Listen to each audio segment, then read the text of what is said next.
खरंच साली पहिली 10वी आणि नंतर 12वी मुलांना ऐन किशोर वयात पंक्चर करून टाकत असते.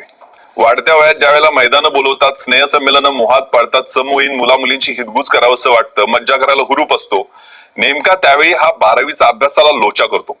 ना हसणं, ना नाचणं, ना करमणूक, ना खेळ, फक्त टेबल खुर्ची, क्लासेस, ट्युशन, मास्तर आणि न संपणाऱ्या चाचण्या, एकानंतर दुसरी, दुसरीनंतर तिसरी.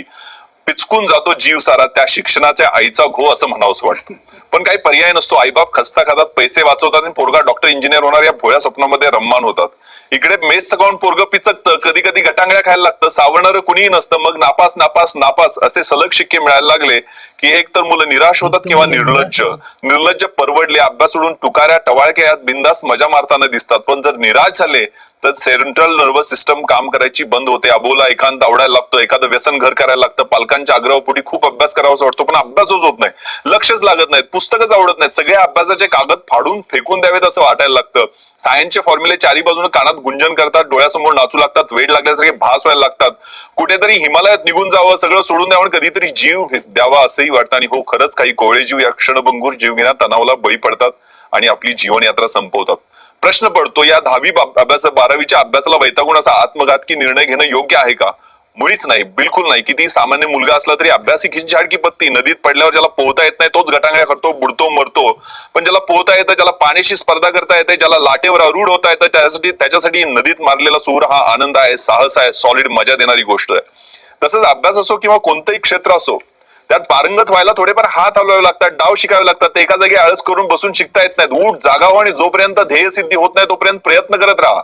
देवानं आपल्याला 2 हात, 2 पाय, डोळे, कान, चांगलं शरीर दिलंय. मग अभ्यास करून कोणाच्या अंगाला भोकं पडलीत किंवा कोण मेलाय असं मी कधी ऐकलेलं नाहीये. मग का सोडायचं जीव या फालतू अभ्यासासाठी?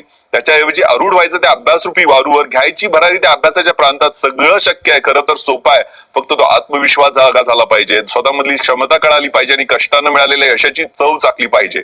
नैराश्य तात्पुरता आहे, क्षणभंगूर आहे, खूपच तकलादू आहे, त्याला जुगारून टाकायला बस एकदा हम मधल्या अमिताभ सारखी मान हलवावी लागते आणि वाघासारखी झेप घ्यावी लागते. त्या पुस्तकरूपी सावजांचा फडछा पाडायचा, राडा करायचा, फोडून टाकायचा, कोड्यासारखा वाटणारा रोजचा गृहपाठ असा भीम निश्चय करायचा, द्यायच्या चाचण्या आणि गाठायची नवी उंची, रोज नवं शिखर, रोज नवं क्षितिज. मी अशा मानसिक हिंदोळ्यांनी बेजार व्हायचो, गोंधळून जायचो. पण ज्यावेळेला कधी हाराकिरीचा विचार यायचा त्यावेळेला आई तात्यांना आठवायचो. मी जर खचलो, हरलो तर त्यांचं काय होईल, ते कसे जगतील, हा विचार क्षणभरात माझी बॅटरी चार्ज करायचा. मी अभ्यासाला लागायचो. थोडा मागं राहिलो असलो तरी शर्यत पूर्ण करायची क्षमता पूर्ण वापरायची आणि शेवटचा स्प्रिंट जोरानं मारायचा पक्का निश्चय होता. 10वी 12वी हे निश्चित करिअरची दिशा ठरवणारे शैक्षणिक टप्पे आहेत. त्यात अपयशी झालो, थोडे मागे राहिलो तर आयुष्य संपत नाही. तो शुरुआत है मेरे दोस्त, पिक्चर भी बाकी आहे. कष्ट करून, जिद्दीनं, प्रयत्नांच्या पराकाष्ठेने स्वतःला एवढं सिद्ध करायचंय की नियतीनं सुद्धा मला विचारावं, बोल तेरी रजा क्या आहे.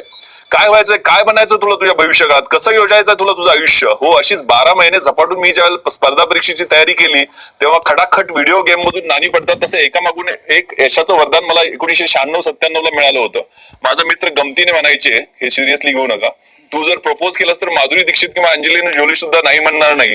पण हे सगळं लक बाय चान्स नव्हतं. 12वीला जर निराशेच्या गर्तेत अडकलो असतो, करिअरच्या प्रश्नांनी घेरलेला चक्रव्यूह भेदता आला नसता, स्वतःचे निर्णय स्वतः घेतले नसते तर कदाचित भरकटत राहिलो असतो, अजाणत्या प्रदेशात चुकलो असतो वाट आणि शोधत बसलो असतो अंधरलेल्या आयुष्याचा अर्थ. म्हणून जे काही निवडायचं ते स्वतः हिमतीनं वाट पाहत राहिलो तर इतरांनी न निवडलेलं, शिल्लक राहिलेलं शिळच ताटात पडेल. हे नक्की आहे, आयुष्य हे 10 गिअरच्या सायकल सारखं आहे. बहुतेक जण एकाच गिअरवर रडत कडत प्रवास करतात.